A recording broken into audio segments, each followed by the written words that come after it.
Good evening. Hi there. It is May 11th. I will now call this meeting to order. Good evening, everyone. My name is Amber Epling. I am the president of the Worthington School Board and so pleased to have a full house tonight. Wonderful to see everyone. Mr. Cusick, would you please call the roll? Mrs. Costa Flowers. Yes, here. Mrs. Davis. Present. Mrs. Epling Skinner. Present. Ms. Harless. Present. Mrs. Hudson. Present. So again, I am Amber Epling Skinner, president of the Worthington Board of Education. I'd like to introduce everyone that you see up here at the table with me. We'll start left to right. So Nikki Hudson, school board member, Kelly Davis, school board member, our treasurer, TJ Cusick, Dr. Trent Bowers, our superintendent, vice president, Stephanie Harless, and school board member, Sheena Costa Flowers. If you would, please stand and let's do the Pledge of Allegiance. I pledge allegiance to the flag of the United States of America and to the republic for which it stands, one nation, under God, indivisible, with liberty and justice for all.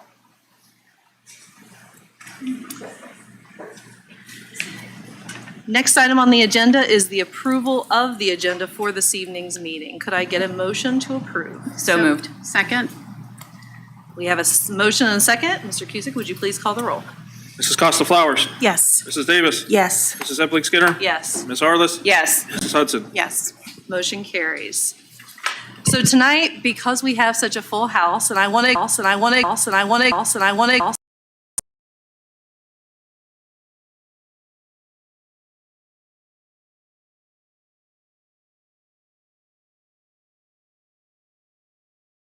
So this is doing double duty tonight. This is where we always have our board meetings, but this is also our testing center during the day. So that is why the room is configured the way it is. And we have 3 board recognitions because this is our only meeting in the month of May for board business. So we have a lot of exceptional students and faculty to recognize tonight. So we're just pleased that everyone could be with us. And for my colleagues, the way this will work, we have 3 recognitions. We'll need a motion for each. We have Slate Hill first, and we'll just start there. So could I get a motion to recognize Slate Hill Elementary, selected as one of 10 Hall of Fame schools by OAESA? So moved. Second. We have a motion and a second. Mr. Cusick, would you please call the roll? Mrs. Davis. Yes. Mrs. Epling Skinner. Yes. Ms. Harless. Yes. Mrs. Hudson. Yes. Mrs. Costa Flowers. Yes. Motion carries. Kelly Davis, would you please take it away? Yes, I will. I am excited to represent the Board of Education this evening as we recognize Slate Hill Elementary. So here in Worthington, we know that Slate Hill is a special place, but tonight it's being recognized, as Amber mentioned, by the OAESA, which is the Ohio Association of Elementary School Administrators. And they are one of 10 schools to be selected for this award. It was first presented in 1984 and recognizes elementary and middle school level schools that go above and beyond to meet their students' needs through outstanding programming and instruction. So the Hall of Fame schools are characterized by an atmosphere of growth and achievement and by a deep dedication to excellence on the part of both staff and students. So we know that Slate Hill definitely defines this. So congratulations to the entire Slate Hill community. Definitely a worthy and much deserved recognition. So we are joined tonight by OAESA Executive Director Becky Hornberger, as well as Patty Cooper and Principal Julie Gully. I think I saw her. There you are. Okay, so I would like for all of you to come up and the Slate Hill community that's here so we can recognize you formally.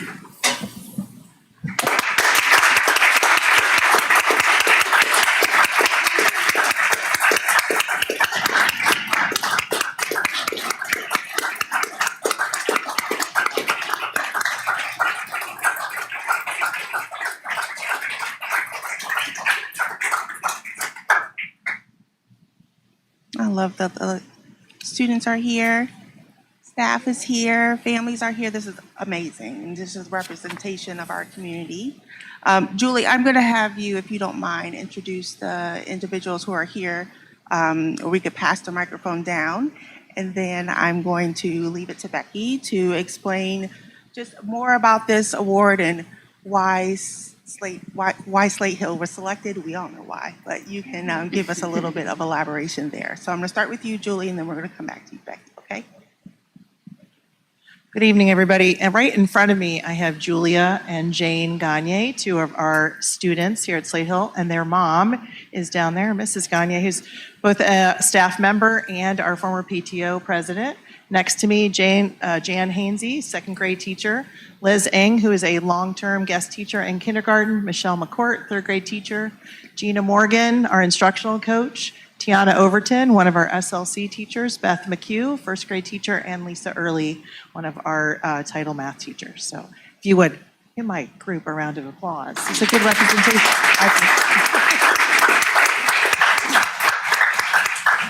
Well, hello, everyone, and thank you so much for giving us time. Thank you to the board for giving us time to be here as well, and to the Worthington community. I'm Becky Hornberger, the Executive Director of OAESA, and I'm actually here with Patty Cooper, who's a proud Worthington parent, as well as our Director of Communications at OAESA. And so I just wanted to share a little bit about this award so you can just kind of get a sense of really the importance of the award. So we start out in early fall with the nominations portal open, and we receive nominations from throughout the state of Ohio.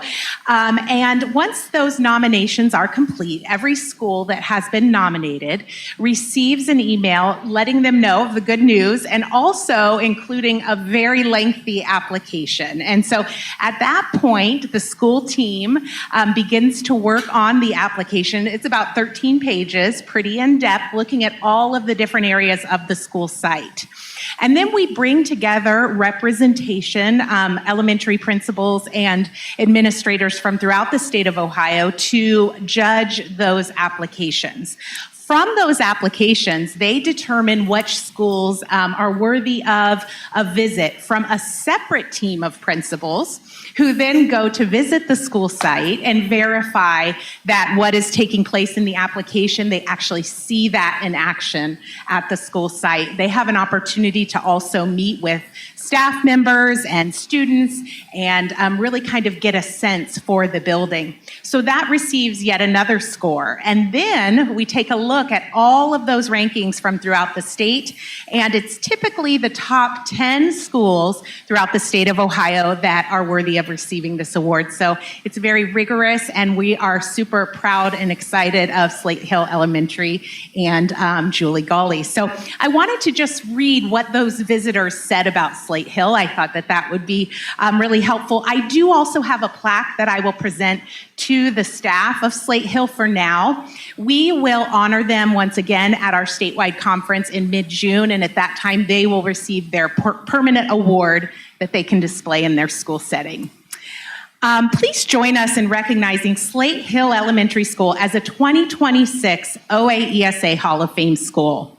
From the moment the visitation team arrived, it was clear that Slate Hill is a school built on strong relationships, a deep sense of belonging, and an unwavering commitment to students. The school's diverse student body is supported by a caring and experienced staff who work together to create a welcoming environment where every child feels like part of the family. One of the highlights of the visit was a student-led tour conducted by 4 outstanding students, I think they're here with us today, how exciting, who confidently showcased their school with pride, enthusiasm, and leadership. Their voices reflected the culture of the building, one where students are empowered, valued, and deeply connected to their learning community. Throughout the visit, the team consistently heard positive comments from parents, PTO members, support staff, and district representatives about the special culture at Slate Hill. The word most often repeated was family, and it was evident in every interaction. Long-standing staff members, including a music teacher who has been part of the school since it opened in 1990, reflect the dedication and stability that makes Slate Hill so unique. Under the exceptional leadership of Principal Julie Gully, Slate Hill continues to thrive as a place where students, staff, and families are supported and celebrated. It is with great pride that we honor Slate Hill Elementary as an OAESA Hall of Fame school. Congratulations to Julie and her team. This is her stand-in plaque for now. So congratulations as well to the Worthington community.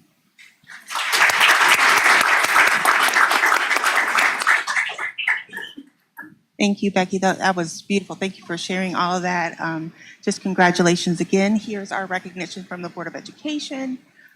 Just so proud of all of you and all the things that you do to contribute to our wider Worthington community. So thanks again for being here.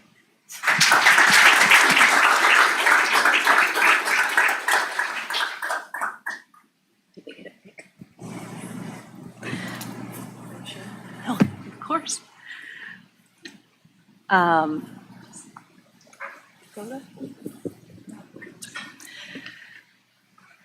So moving along, and congratulations, Slade Hill. Thank you all for being here tonight. Our next board recognition is to recognize Suzanne Palmer as an OAESA Outstanding Central Office Administrator of the Year. So first board motion, please. So moved. Second. Motion and a second. Mr. Cusick, would you please call the roll? Mrs. Epling Skinner. Yes. Ms. Harless. Yes. Mrs. Hudson. Yes. Mrs. Costa Flowers. Yes. Mrs. Davis. Yes. Okay, motion carries. Now, Sheena. Thank you. Is this working? Can you hear me? Okay, great. Good evening, everyone. I hope you're all doing well. Happy Mother's Day +1 for those of you here and on the line virtually. So as Kelly articulated, we're really proud of that Slate Hill was selected as an OAESA, I have to say it one more time slowly, OAESA Hall of Fame school. In addition to recognizing outstanding schools, OAESA also honors one administrator statewide as the Outstanding Central Office Administrator. This award recognizes a leader who works tirelessly on behalf of pre-K through 8th grade students and who brings tremendous value to their school community through leadership, vision, and service.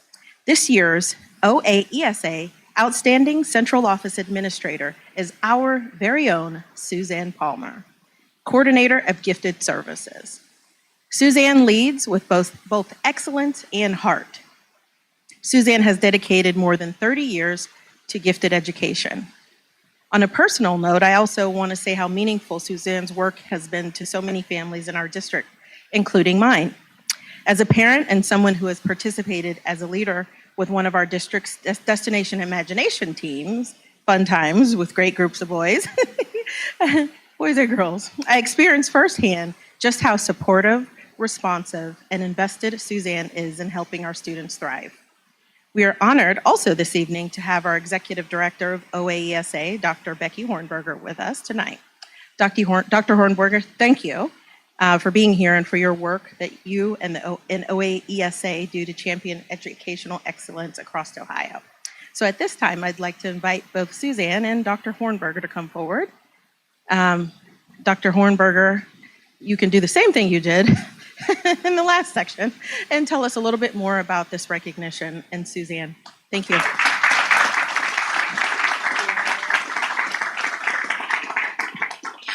Well, thank you so much. I'm actually going to hand it over to Patty Cooper, our Director of Communications, to share a little bit more. Thank you. Similarly, what we call in the office the OCOA Award, the Ohio Outstanding Central Office Administrator Award, which is why we shorten it to OCOA, our honorees are selected by our team of readers and visitors based on their achievements above and beyond those expected in a role as a central office administrator. And again, we'd like to read what our visitors and nominees had to say about our very own Suzanne Palmer. Please join us in celebrating Suzanne Palmer, recipient of the 2026 OAESA Central Office Administrator Award. As coordinator of gifted services and enrichment programs for Worthington schools, Suzanne Palmer has dedicated her career to ensuring that every student, especially advanced and gifted learners, has access to meaningful, engaging, and appropriately challenging educational opportunities. Her leadership is marked by vision, compassion, and an unwavering commitment to student success. Suzanne is known as an exceptional instructional leader who consistently brings people together to strengthen learning for students across her district. From expanding advanced placement opportunities to strengthening curriculum alignment to leading professional development and enrichment programming, her impact is both far-reaching and deeply personal. Colleagues describe her as thoughtful, collaborative, deeply knowledgeable, with a rare ability to balance innovation with empathy and care. Beyond her expertise, Suzanne's leadership is rooted in relationships. She has built strong partnerships with teachers, administrators, families, and community members, always approaching her work with transparency, integrity, and a genuine desire to support others. Whether coordinating the growing Summer Enrichment Academy, supporting families of twice exceptional learners, or mentoring educators, Suzanne leads with both excellence and heart. Her work has strengthened opportunities for thousands of students and elevated the capacity of educators throughout Worthington schools. Suzanne Palmer exemplifies the very best of educational leadership, and it is with great pride that we recognize her as the 2026 OAESA Outstanding Central Office Administrator. Congratulations, Suzanne.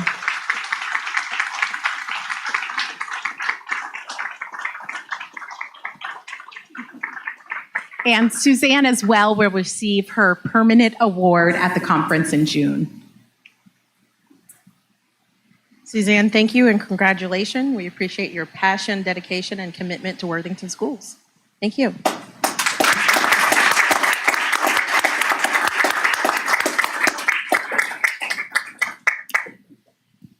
And our final board recognition for this evening is to recognize the Thomas Worthington High School Choir for scoring a superior, I think that should be 1, at the OMEA competition. Could I get a motion? So moved. Second. We have a motion and a second. Mr. Cusick, would you please call the roll? Ms. Harless. Yes. Mrs. Hudson. Yes. Mrs. Costa Flowers. Yes. Mrs. Davis. Yes. Mrs. Epling Skinner. Yes. Nikki? Thank you.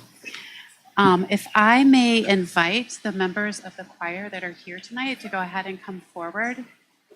And Mr. Jacob Reed, who is their director. Come on, go ahead and come forward, you guys.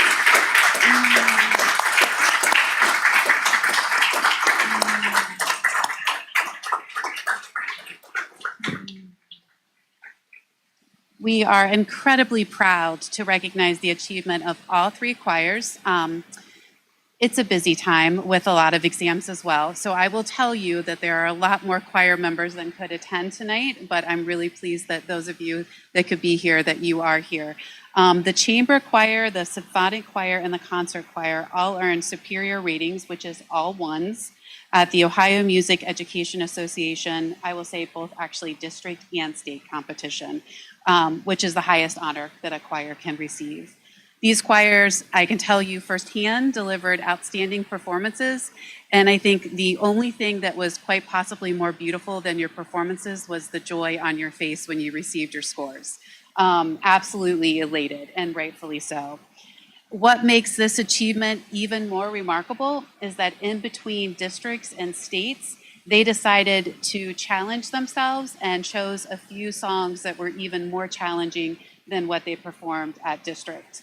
I think this is just remarkable, honestly. It speaks to your character, it speaks to your resilience, it speaks to choosing to stretch yourself over to stay in a place of comfort, which is worth commending. It's very commendable. So on behalf of the entire Board of Education, thank you for joining us tonight. I'm going to ask Mr. Reed to say a few things, but just want to state that receiving all 1s at a state level is a remarkable achievement, and that this sweep is definitely a testament to the talent and dedication of each of you and the exceptional leadership of you, Mr. Reed.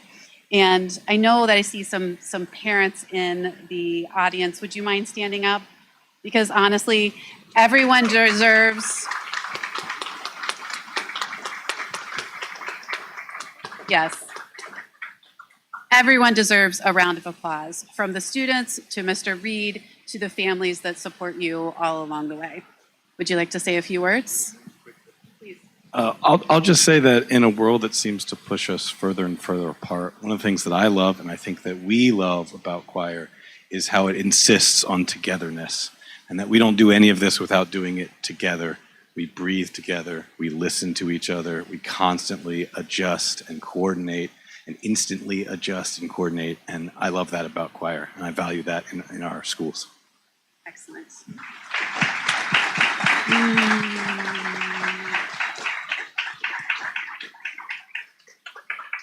Congratulations to each and every one of you.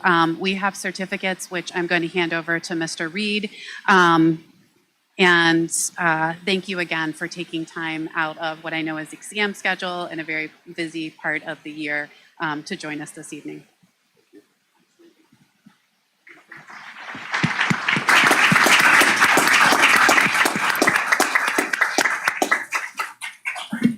Thank you all and congratulations. I will say that at this point in the program, you're welcome to stay, but we do have a lot of board business to get to, so none of us are going to take offense if you want to go home and study or whatever it is you need to do. But thank you all for being here. We're so proud of you.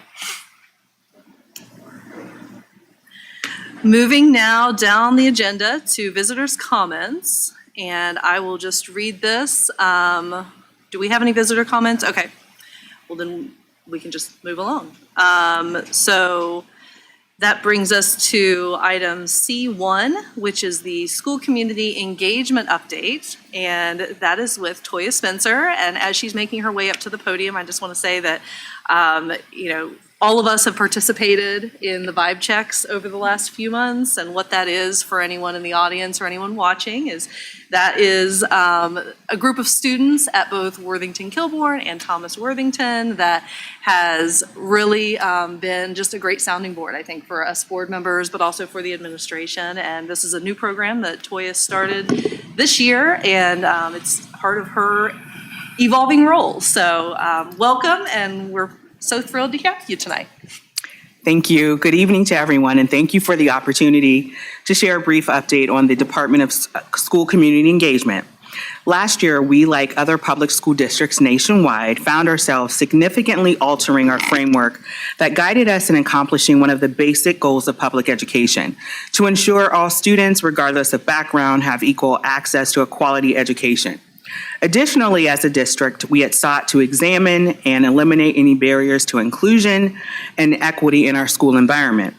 That moment called for us to, one, accept that we were in a situation that in general we were unable to change, and two, acknowledge our overwhelming feelings of sadness and anger at being put in such a situation.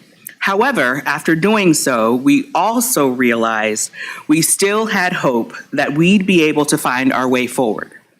Transitioning to the Department of School Community Engagement allowed us to recalibrate how we might align our work with your board priorities, namely student growth and equity, safe and inclusive culture, and communication and community engagement.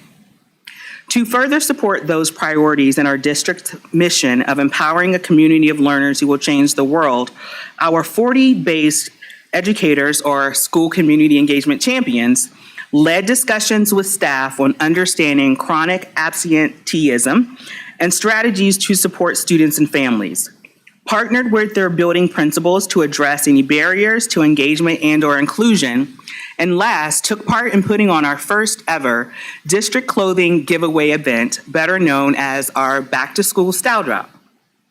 Beyond these efforts, our department sought to deliver programs that created spaces for students to feel safe and comfortable enough to tell the adults what their school experiences and environment are really like for them. One such program is our high school student feedback sessions that we have rebranded as Vibe Checks.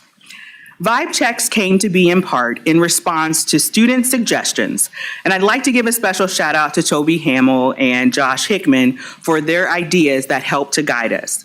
Because of their gentle nudging, we went about making substantial adjustments to an already established program.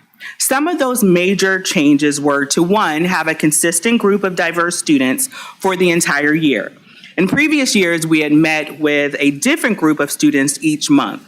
And this consistent group of students were responsible for engaging with their network of friends to gather feedback and bring it to the larger group. Two, we wanted to center student voices. We wanted to know what was important to them. Third, as much as possible, use their input to guide improvements in school practices, policies, and supports. And then finally, create an action component focusing on what's the one thing that students could accomplish by the end of the year. The student selection process was generated through recommendations from building administrations and myself, and then invitations were then extended and those students either accepted or declined. And throughout the year, we had 7 45-minute sessions at each high school. So now that we've reviewed the operational side of the vibe checks, let's get to the good stuff. What did we hear from students and what did they want to talk about? So students at Thomas wanted to focus on student mental health support. They felt that it's hard for young folks to talk with the grown-ups about mental health, and they wanted to raise awareness about the school counseling department and counselors' roles. Second, they wanted to discuss stress and workload, balancing sports, homework, work, family, and social life. Third, they wanted to discuss student-to-student connections. They desired to create intentional opportunities for students to foster relationships. And then finally, they were interested in time management and sleep, learning strategies to manage their time and discussing the importance of sleep. Our outcomes for Thomas Worthington Vibe Checks were that Mrs. Price, a counselor, gave a presentation at one of our meetings about the services at the Career Center and what they could offer, as well as giving tours to the students as well. They recorded a Flock Talk story about the Counseling Center, as well as the Vibe Check group and who they were and what they did. And their final project was a live Vibe Check, where for 2 days, students and staff were invited to the Rotunda to answer 2 questions. What was your most memorable moment at Thomas? And then what are you most grateful for? That live event was recorded and compiled into a video that was later featured on Flock Talk. Students at Kilbourne wanted to focus on discussing current events in the school, specifically creating safe spaces for discussions around global and national issues. Respect was important to them to discuss. What does it look like to have peer-to-peer respect and student-to-teacher respect? They were interested also in discipline and consequences. They wanted to better understand how decisions were made. And finally, they wanted to be a part of branding the wall and shaping the visual identity to Kilbourne, given that they had undergone recent renovations. The outcomes. To address their goal of discussing current events, we concluded that it was best to establish connections before tackling difficult and challenging subjects. So students went through a series of activities, one to find common ground, then to move from those light, fun topics to deeper value-based discussions. And this was all done with the goal of them being able to replicate these strategies within their own peer group. To address discipline, we discussed the why behind school rules, working through discipline scenarios while considering fairness, consistency, and rebuilding trust after a discipline situation. And finally, to address their desire to contribute to wall branding and identity, students generated ideas and submitted a presentation to the building administration. So as I conclude, we are fortunate to have Vibe Check students with us tonight. And rather than me telling you about their experiences, I felt it was most important for you to hear from them directly. You'll hear from Amy, Rachel from Kilbourne, and Caroline, Stella, and Nora from Thomas. Ladies.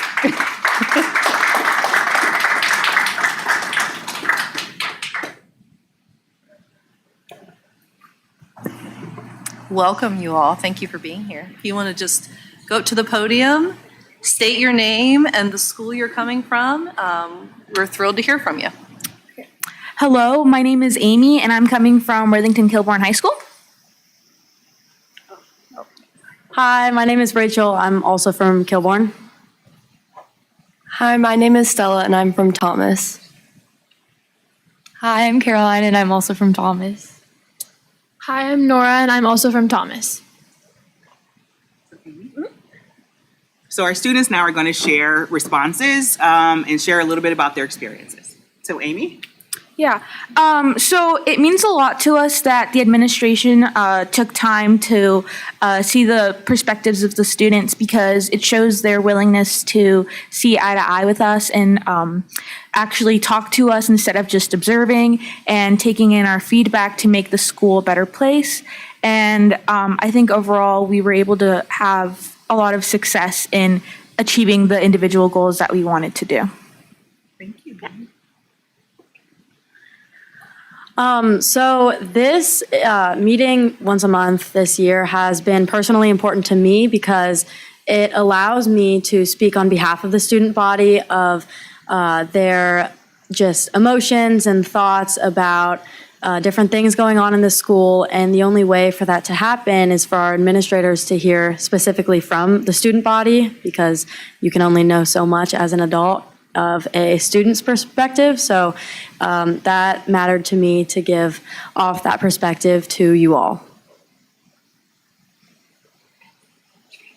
Kind of similar to what Amy just said, but I think that something that really surprised me about vibe checks was just like the extent to which the school board members and the principals and the teachers, just how much they really care about like the student input and opinions. Because I mean, obviously I knew that they cared a lot before I became part of vibe checks, but I guess I just didn't realize like how much effort is put into initiatives like the vibe checks to really, shape the student experience and create that community and, help all students feel like they're being supported. If I were to sum up Vibe Check in 2 words, I would say community and understanding, just because it provided a space for students to come together and get to know each other, not just in how our school works, but on a deeper level. And then also how we just can understand each other through just talking different things out, whether that be sports or school matters. I just feel that it provided a space for students to come to know each other. I think that Vibe Check was a way that the administration was truly able to hear the voices of other students. And it gave us the opportunity to ask our peers the feedback that they wanted to be heard at these specific meetings. So yes, it was only a small group of us, but we were able to get the voices out and make sure the district heard what we were thinking and what we were wanting to be happened. And I think that this district does a really good job of accommodating to all of our needs and wants, that when Thomas wanted to do something to make a positive impact at the school, we were able to do the microphone station, and we were guided and helped with all the resources we needed to make that happen. And I think that's one thing that Vibe Check has truly given to the school, and I thank you all for that. Well, thank you all for being here. The way this usually works, if you don't mind to hang out for just a second, is usually the board might have some questions for maybe Toya, maybe the 5 of you. I don't know. So, yeah, no pressure or anything. We're all friends here. So I don't know. Anybody have any questions for the students or for Toya? Or question? Yeah, not necessarily a question, but just. I have a couple thank yous. Toya, first, I thank you for your leadership through, you tipped your hat to this, but through some times of incredible uncertainty. There may be more, but what you accomplished in that difficult to navigate period over the last year has been some really critical work. And, we have, as a board, always respected everything that you have done in this district, but what you've accomplished in the last year is amazing. So thank you. And specifically to you ladies here and the rest of the Vibe Check, you mentioned Toby and Josh advocated for this. And I do think that having a stronger student voice was a piece that was missing for us and for the administration as well, to a certain extent, although they're much closer than we are. So a lot of this was I know, for us. But as we develop a more comprehensive understanding of the district, you all were critical in helping us understand that, and you laid a really strong foundation for what's going to come in Vibe Check in the years to come. And I do want to thank you guys and all of the Vibe Check students that are not here, because you guys were willing to engage in some difficult conversations, and you were very willing to be candid in your feedback. And that's the only way that we can move forward, when something is difficult, or, just that kind of honesty. And that's hard with like some of us in the room. And so you guys did an amazing job, and I know all of us appreciate that. And so thank you so much for that. Thank you, Stephanie. Kelly?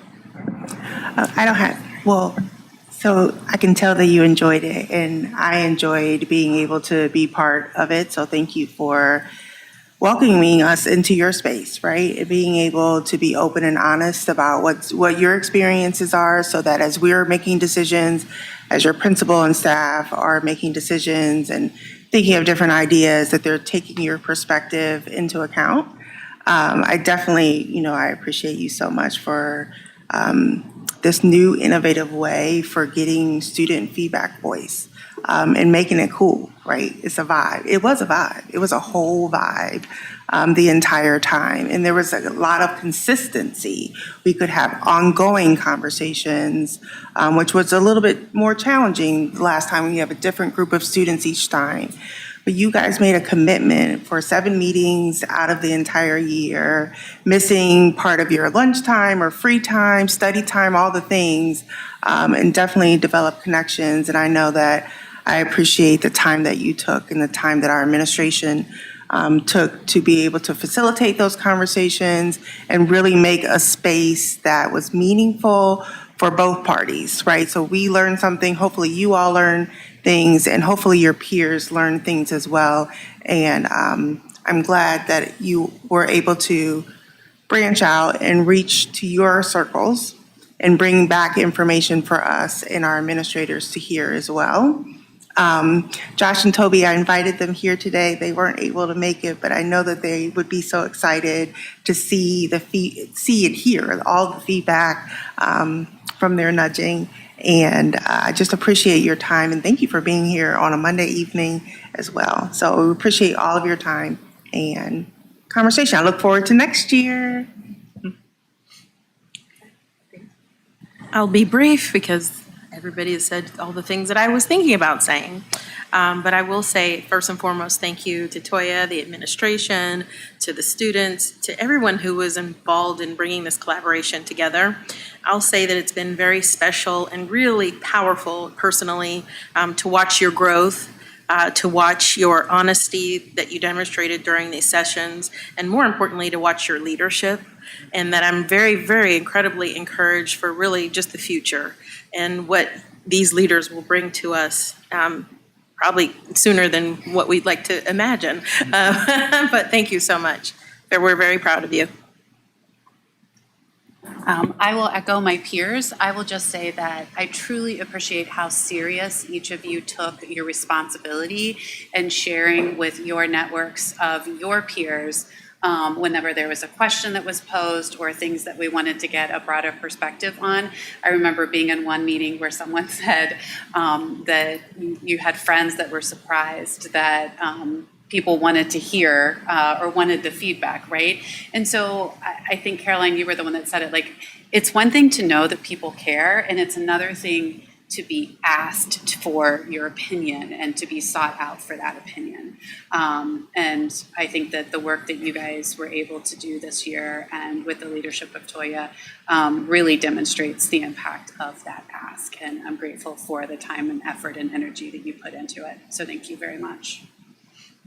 And the only additional thing I will add, because ditto to everything, but I will just also say that I hope that being here tonight and just talking to the board and presenting to the board, just eliminates any type of misgivings you might have had about who the school board is and what we're doing here. And please know that we do want to hear the student voice, and that is real and that is genuine. And I hope that came through when we sat in on your sessions. I remember all 5 of you from the different schools, especially the Thomas group. It seems like I was always at the Thomas ones. But I just, I really want you all to feel like, you can talk to the board, the students can talk to the board. This is, you can come and testify during visitors' comments. This is a very accessible body of government that you should participate in, and that's key to your development and being a good citizen too. So that's the only thing I'll offer. And Toya, thank you for everything. Thank you for being here tonight. Thank you for leading this. Thank you.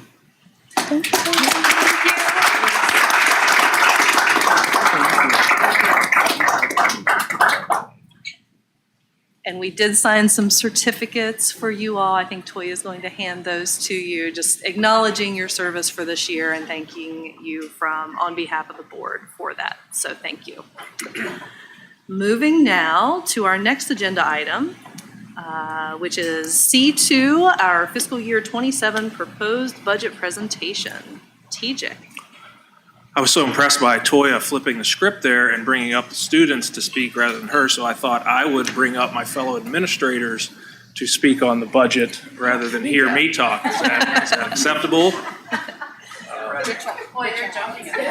I was gonna say. All right. 25 slides, 4 to 5 minutes a slide. Don't say I didn't try. In all seriousness, I'm going to try to fly through this very quickly. You have in front of you our comprehensive budget book. As you can see here tonight, we're a large district. We have a lot going on, so it's impossible to try to capture that all in a 10-minute presentation. But I'll go through this, and you can ask me questions at the end here. Just to quickly, when we put out different financial documents, sometimes the numbers don't align, and that's because they use a different basis of accounting, what we call, and so. The budget, if you think of it as, it's not just money that we spend, but it's authority that the board gave us. So it's the ability to go out and enter into a contract. So the easiest way to think about this is summer projects that you're going to get done this summer in June and July. Those were actually in last year's budget because we had to have the authority to go and plan that. So what you're approving here tonight will be projects done next summer, right? This is the authority to go out and spend, and that's the biggest difference and one of the reasons why sometimes these documents don't equal one another. This budget book out is laid out. It has an introductory section, so I would turn your attention to there's a 1-page summary and an executive summary that really captures, it's about 10 pages, captures the meat of it. It lays out our goals that will come, right now it's blank, we'll come together June 5th and establish those. And then the financial section is really the meat of this. It has a budget for each department. It also includes our capital plan, and at the end is a statistical section with tables and historical data. Just so everyone knows, this does follow criteria established by the Government Finance Officers Association. So we have to follow a rigid criteria of what is included in here. We don't just pick and choose what we decide to put in here. I do want to talk a couple of notes of caution on this particular budget year. So as we sit here in May, right, you're going to see, we're trying to navigate to stay off the ballot until 28. So we have a human resource plan that essentially tries to keep us net neutral. We do have one additional staff member in there, one teacher and one aide in the event we need them for enrollment and growth. But right now, what you'll see throughout this budget is we're just assuming everybody's going to be where they are next year. Now, we know come August that won't likely be the case, but hopefully in total, we'll try to stay as close to net neutral as we can. And then context matters. When you pick up this book and you compare, there's a lot of comparative data here with different elementary schools. And it's easy to say, well, why does this elementary have 3 related service providers and this one only has 1? Well, we run different programs in different buildings. And so you kind of have to ask those questions and dig into the context. And then another thing going on, we have several central office folks retiring this year, so we have a little bit of reorganization happening. You'll see some departments have new names, get folded into other departments. Again, this is a net neutral staffing, but you'll see some movement there. And then really what makes this a little bit wonky, I guess, is that If you recall, there was, at the end of '25, we had some potential legislation that was going to really look at cash balances. They didn't take into account obligations and what we owe. And so I made the recommendation, and we paid our teachers the remaining pay in June of '25 that normally would have paid in July and August. So what that does, you see this little squiggle, it had the effect of making '25 higher and then '26 lower. And now in this budget, we're going back to normal, but it looks like it's a big increase from last year, but it's actually on the trend line. So when you see a lot of 18, 16% increases, it's just because of that fluctuation in the last 3 years and what went on there. So I've got page numbers. I'm going to try to fly through this. We talk about our process. Remember, now it kind of got shifted. We do the forecast in February and August. Again, August, we may not even know, when I start to do that forecast in July, we're still not going to have an idea of enrollment and staffing, which is why our association has pushed to say August is not a good forecast time, but nonetheless, we're stuck with that now. So all of these budgetary things are kind of lopsided on the right side, but these all tie into one another ultimately to get us to the budget that we're here tonight. And then, we talk a lot about the general fund. That's 72% of our budget, but we have about $100 million in other funds. So our debt service, our capital funds, our other federal grant funds do make up almost $100 million. So we gloss over them generally because we focus on operations. We'll talk a little bit about those tonight, but we do employ a significant amount of staff in those funds. So the general operating fund, remember, this was the forecast we presented, so we're looking at the second year. That will be next year. And so when you dive into this forecast, we have a little bit of a reconciliation right now. So we're backing out from the general fund participation fees. We talked a little bit about this earlier, but currently the athletic fund gets 70% of participation fees. The general fund gets 30%. And, we haven't raised participation fees in quite some time, so expenses have escalated. In an effort to keep that fee where it is, I'm going to make a recommendation in June to give the athletic fund 100% of those fees. So the general fund will lose that $84,000, and so in this budget you have revenue slightly less than what was in the forecast. And on the expense side, we're seeing pressure in utilities and currently fuel to a significant extent, and in our maintenance area. So this is about $350,000 higher on the budget side than the forecast. I was hopeful when I put this together about a month ago that maybe we'd end this year and be able to kind of save that $300,000, but then with gas prices up, we're getting a lot of pressure on deliveries, not only on our transportation fuel. So I think we're going to be pretty close to that number this year. We had a question a couple of weeks ago about equity and how we ensure equity on our budget process. So this chart shows that on the discretionary side, we give our buildings a per pupil amount, but then we also have weights. So for every English learner, student with disability, and an economically disadvantaged student, we give them additional dollars for those students to drive equity in our budget process. So just as a snapshot, you'll see in pages 40 to 47, so this is our high schools. We show historical, what their budgets were and then projected. So this is where I was talking about. You see a 16 and an 18% increase in salary and benefits. That's because 2 years ago it was high and it went down. So that's that kind of fluctuation. And then I will just say, we allow our buildings to carry over those funds. So those are in the 25-26 column. Whatever they don't spend there will get carried over to 26 and 27. So when we close the books in June, it's likely that the 25-26 number will go down slightly and the 26-27 will go up. So that's kind of why it shows a decrease this year. And then we have those FTE charts, so full-time equivalent staff members.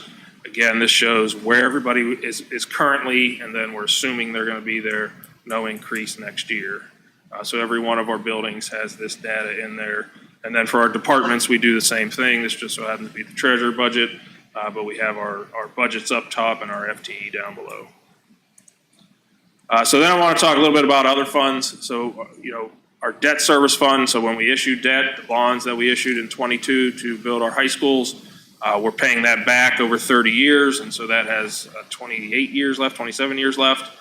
pretty level payments. So the takeaway here is that we have pretty level, equal payments over the next 27 years. So when we went to voters in 22, we had a little bit of a drop in millage, and we were able to issue debt and kind of hold the tax rate steady, so to speak.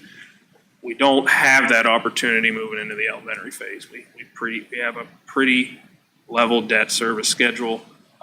The only thing that could happen if interest rates go down, we have an opportunity to refund debt in 28. Right now, the math doesn't make sense, but who knows what happens between now and then. That would be our only opportunity to kind of hedge an elementary phase millage request. And then we have capital projects funds. So those are our big tangible building funds. So we have 3 of those. The difference being permanent improvement fund, which we passed our first one in 22, that secures annual revenue. So that provides us with $4.6 million annually from here in perpetuity to fund buses and other things, buses, deferred maintenance, technology. That's an annual revenue stream. The other 2, the building fund, are one-time funds. So the building fund is where those bond issues, so that $234 million was deposited into there, and when it's spent, it's gone.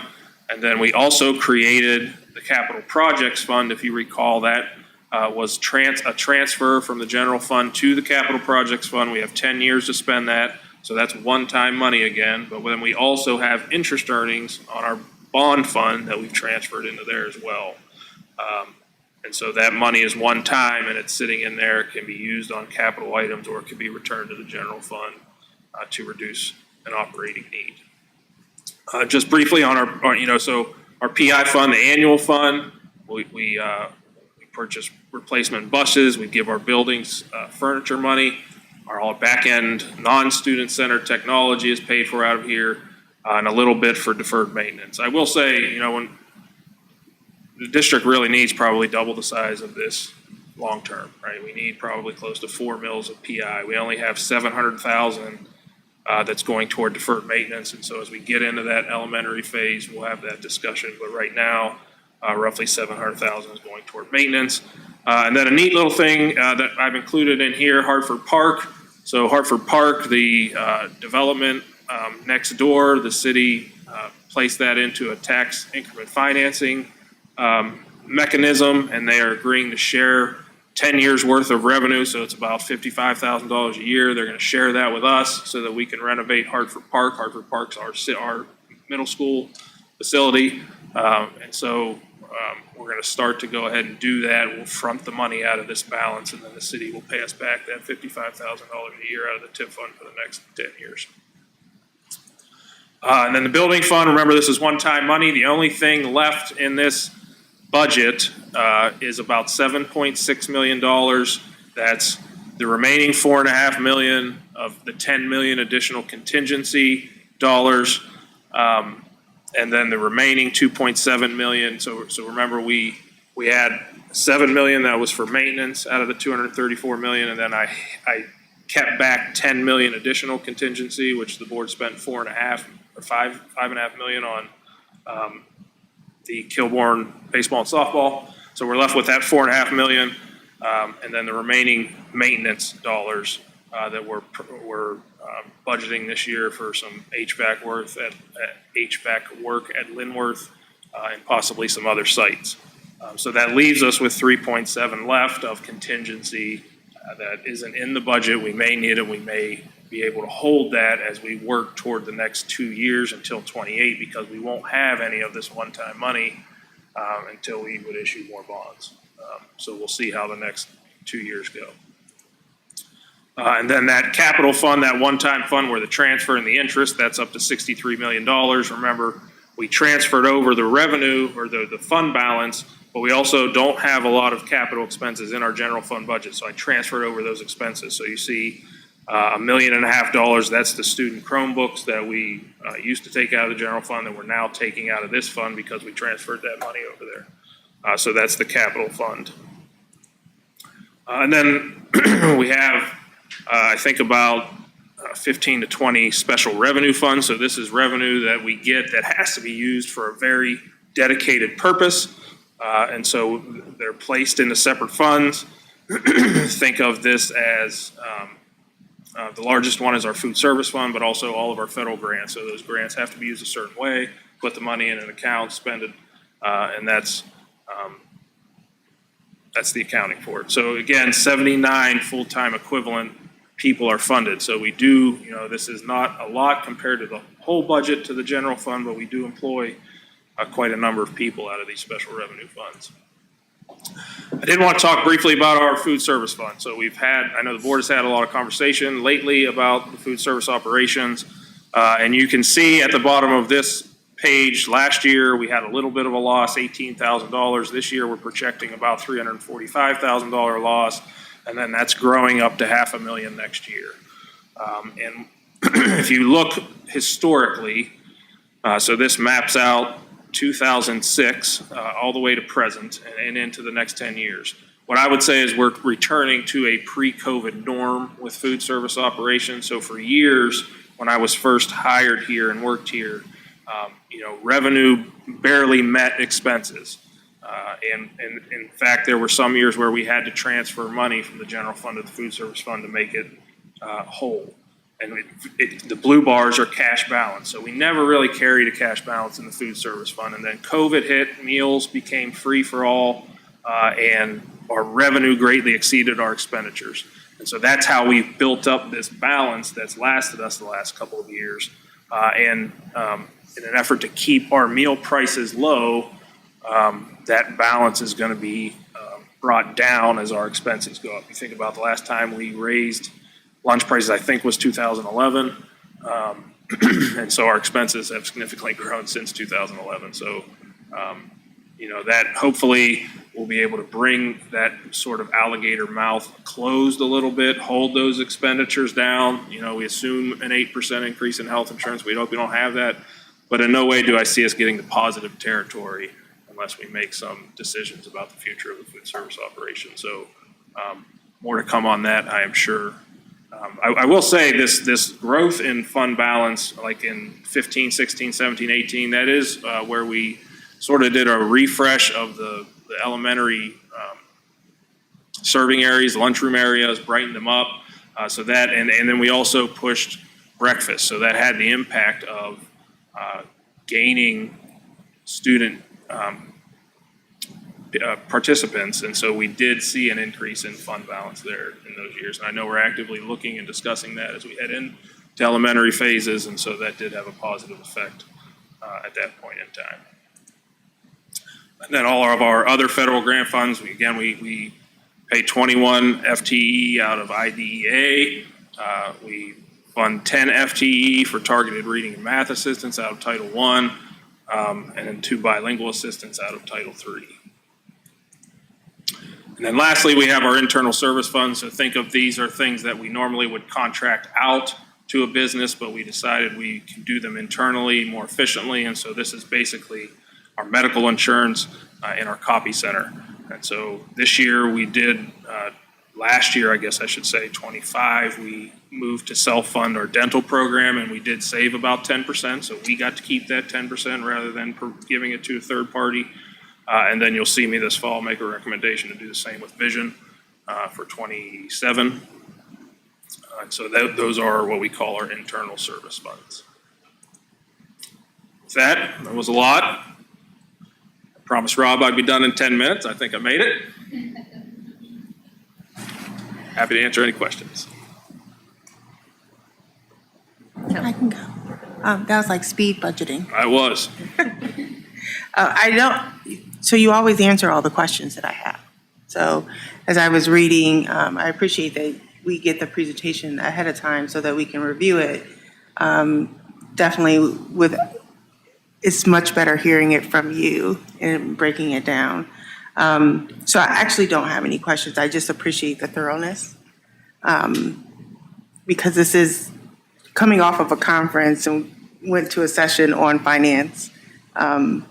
It's a lot to make sure we understand. And so I appreciate all of the work that you do to help us understand it, and so that we can make good decisions, right, for our community. So yeah, I don't have any questions, but thank you. But that was like speed dating. Questions?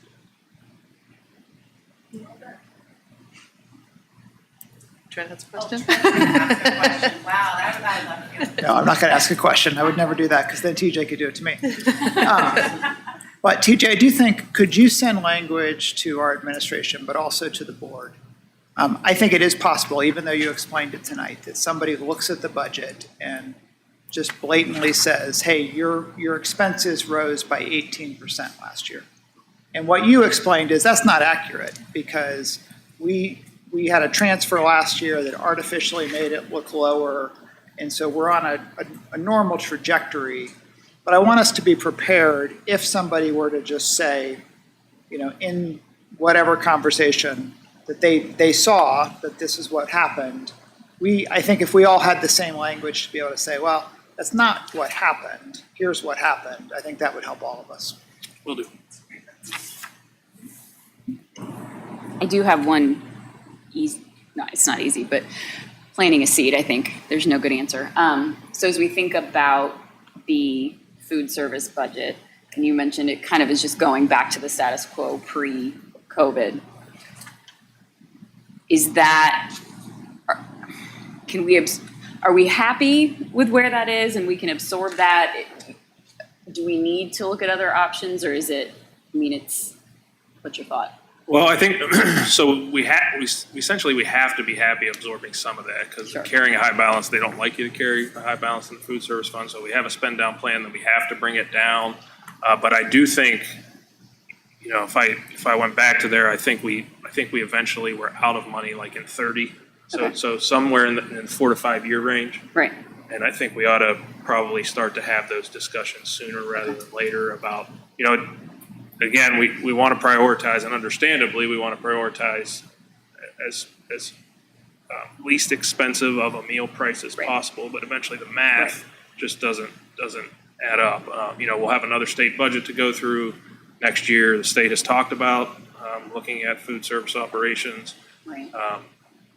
So we'll see. But I think the sooner, nobody ever wants to hear this, but when you raise prices 2 to 3% a year, that's easier to absorb than not doing it forever and then doubling the price. Right. So, sooner rather than later having those discussions is probably better.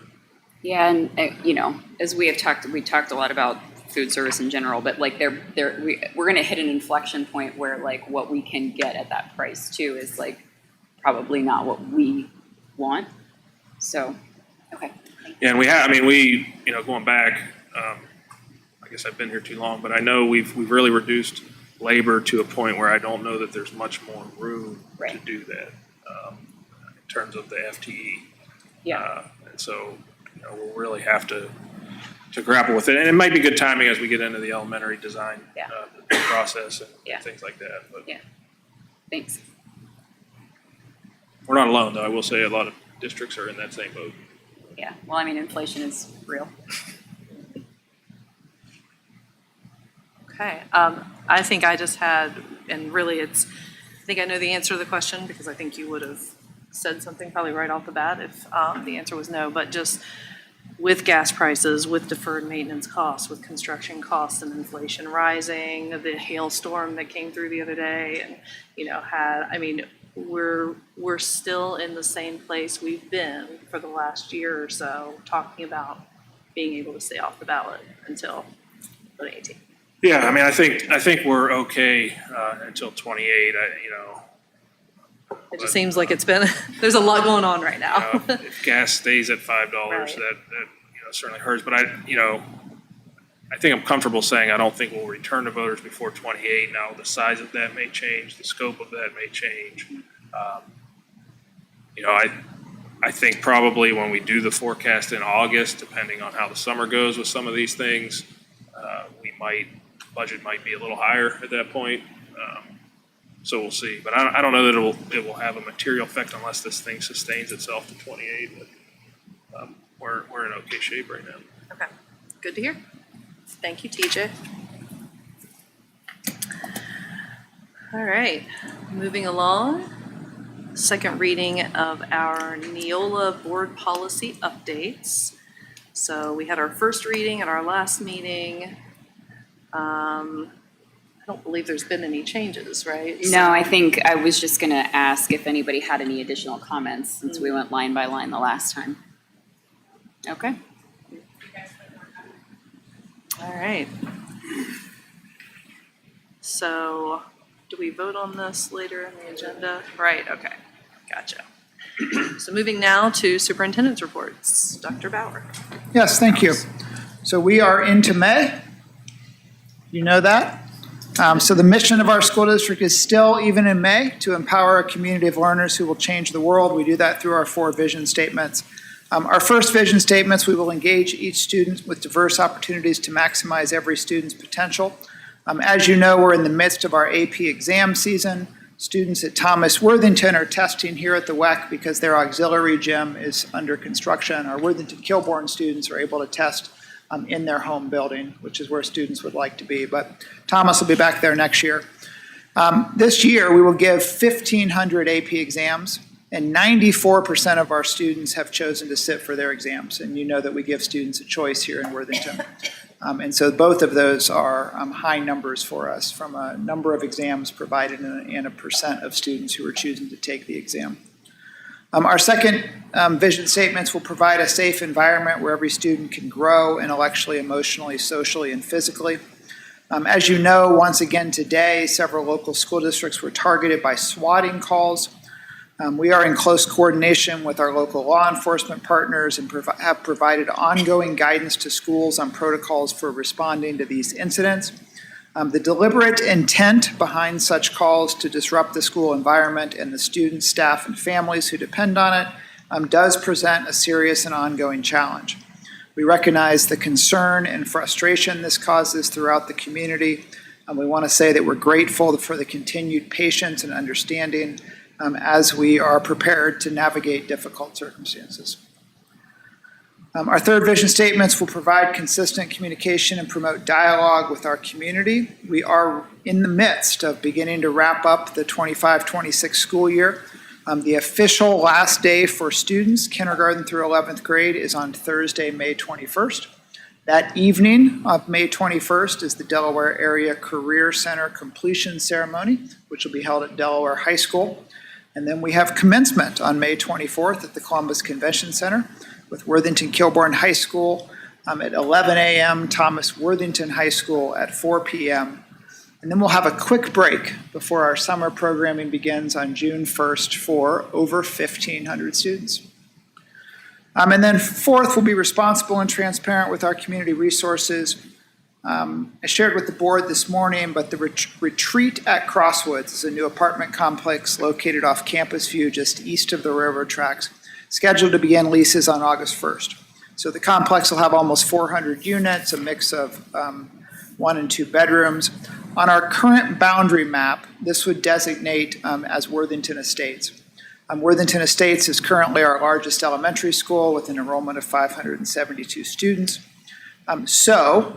Given the current enrollments and the location of the development, we're intending to assign students in this apartment complex to either Slate Hill or Worthington Park. Our preference is Worthington Park, but we are working with our transportation department to make sure they can make that work. We'll make that decision before any leases are actually signed, but just want to make that public so that we are making that shift. President Epling-Skinner, that's my report.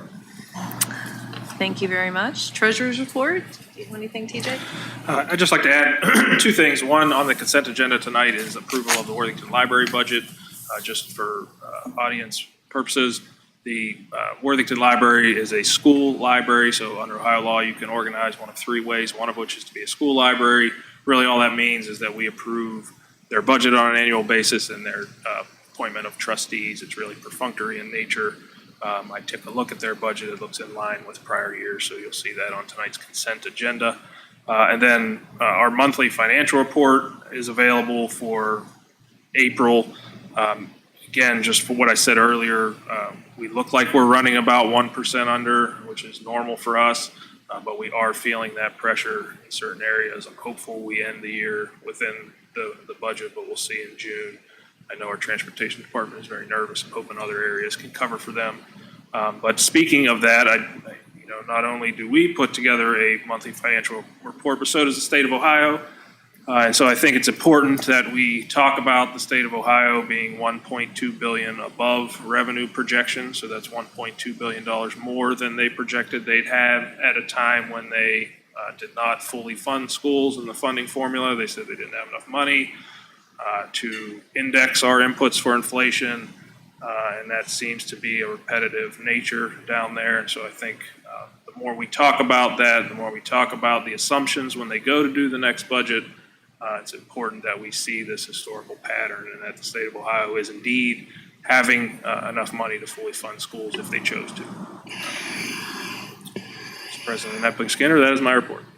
TJ, can I just say that I appreciate you calling that out. I've had some community members, when we did the State of the Schools, I think I shared previously, we're very grateful, Dr. Bowers, that you highlighted how the state budget impacts us specifically as a district. And so I would just recommend that to the extent that there are ways that we can continue to cascade that message to our community members, that we do so. Thank you.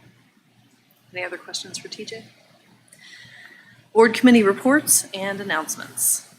Nikki, you want to go first? I will go first because mine's pretty short. The only committee meeting that I had was the SPAC meeting. We talked about how the Ohio High School Athletic Association last November passed the name, image, and likeness bylaw, which now allows high school athletes to have endorsements and personal branding while still in their amateur status.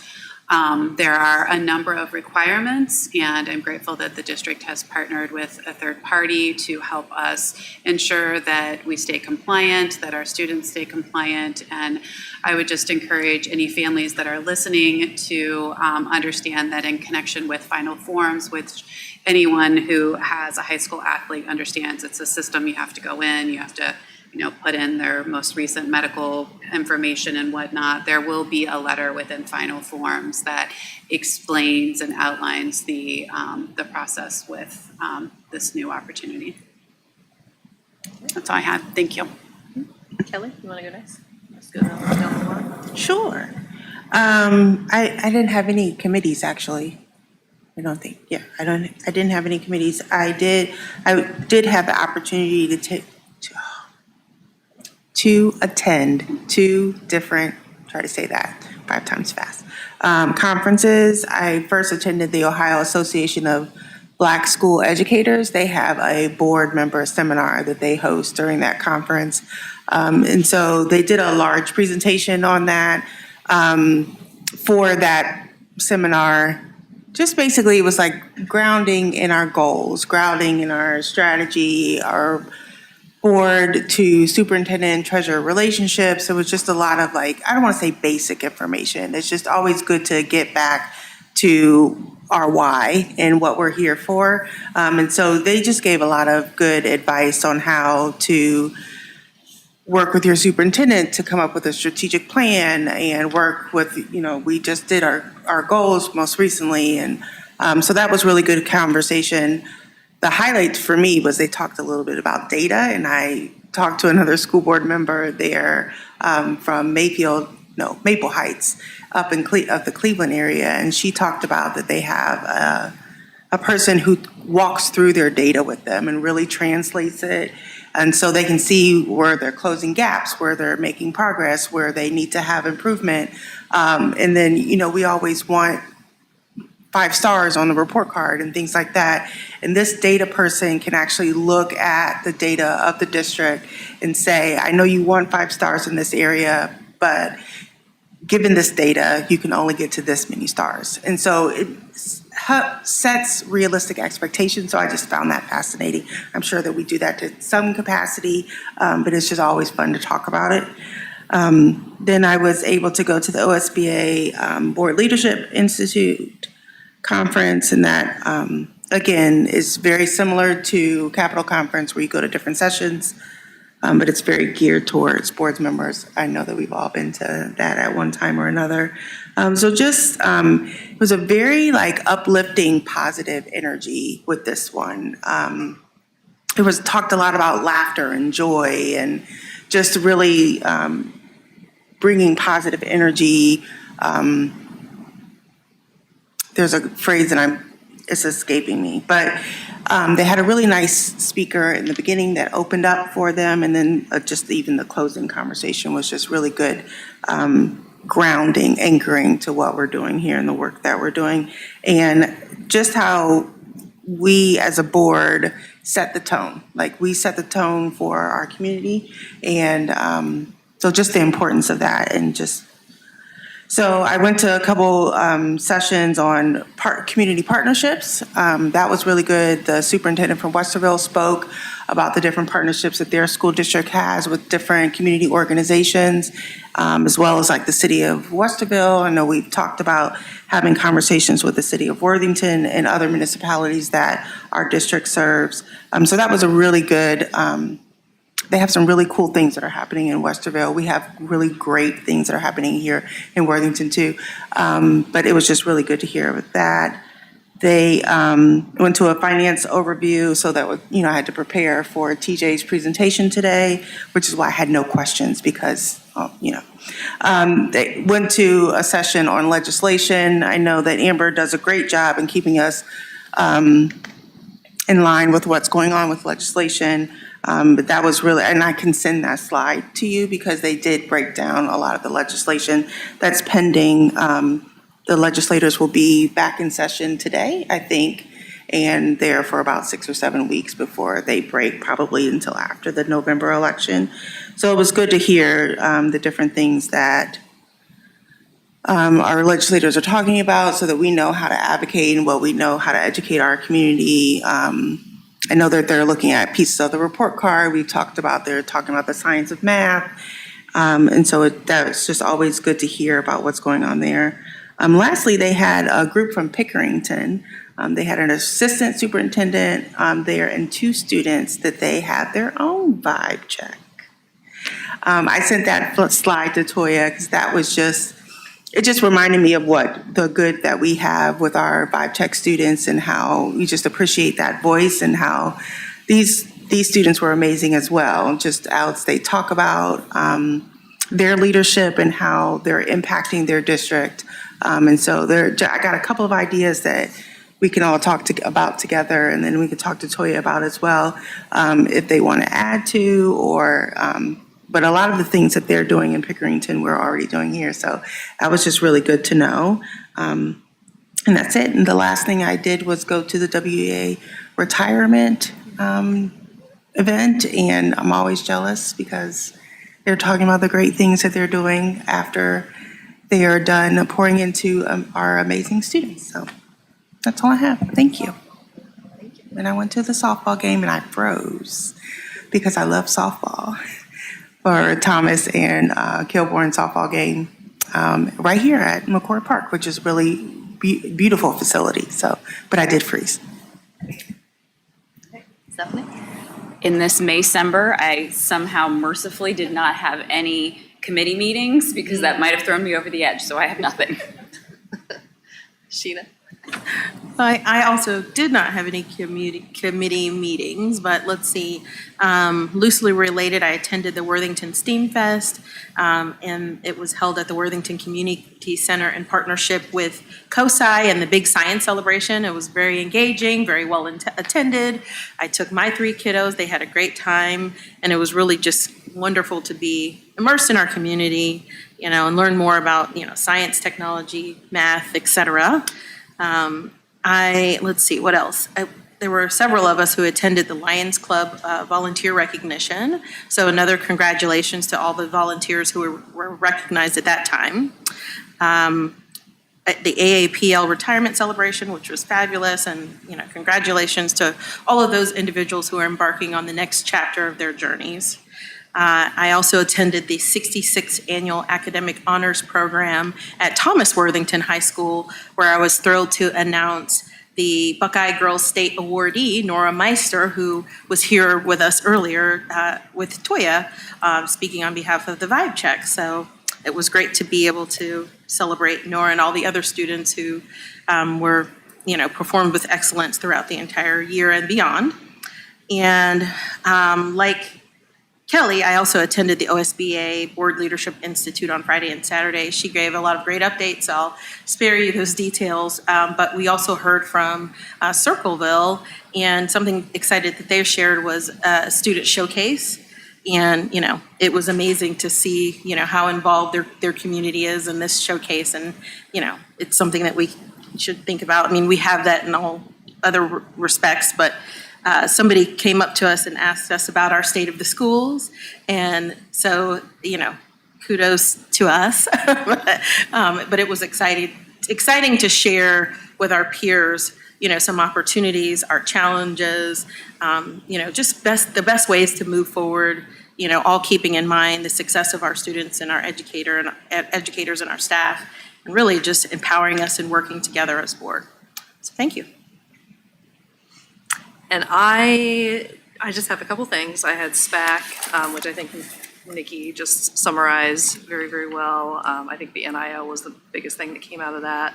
We did have an election between the last meeting and this meeting, and I will just flag as the legislature, there was some moving and shifting there. Andrew Brenner, who has been the Senate chair for the Education Committee, he was term limited in the Senate, ran for a House seat and lost his primary. So just flagging that for you all, hasn't always been the biggest friendly to public education. So it doesn't look like he's going to be in the House, but that was the election Tuesday.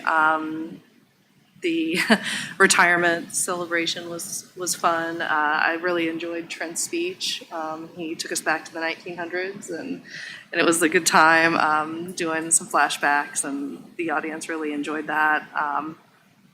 Given that it is May-cember, I too was daydreaming about retirement because there's a lot of stress in my house right now, I gotta tell you. I have a senior, I have a junior, there's lots of exam prep, there's lots of commencement prep. Senior's last day is Wednesday. You mentioned the last day for K through 11, but seniors only have until Wednesday to go. So it's home stretch right now, and graduation rehearsals and banquets and all kinds of stuff. So it's an exciting time for a lot of our families here in the district. Also a very stressful time. So it is May-cember. It's like December, but not as, warmer and not as fun and festive, and just stress. So moving along, I accidentally closed my window, but I think we're at the consent agenda, which Dr. Bowers. Yes. There it is. Just as we look at the consent agenda, you're going to see in section F, approval of minutes, appropriation, modifications, and that's where the Worthington Public Library budget is. So that is part of the consent agenda. We do have a personnel consent agenda. I just want to point out that part of that is employment administrative, and so our new McCord Middle School leadership team is on there and is also here tonight. Kurt Hess, our new principal, Christina Johnson, our new assistant principal. So we'll wait for you to vote yes on that before we make that official, but we are very much excited for their shared leadership of that building. And then you'll see the acceptance of donations is also in there. So with that in mind, I'd like to recommend that the Board of Education approve the consent agenda. That's items F1 through H1. F1 through H1, please. So moved. Second. We have a motion and a second. Mr. Cusick, would you please call the roll? Mrs. Hudson. Yes. Mrs. Costa Flowers. Yes. Mrs. Davis. Yes. Mrs. Epling Skinner. Yes. Ms. Harless. Yes. Motion carries. And congratulations.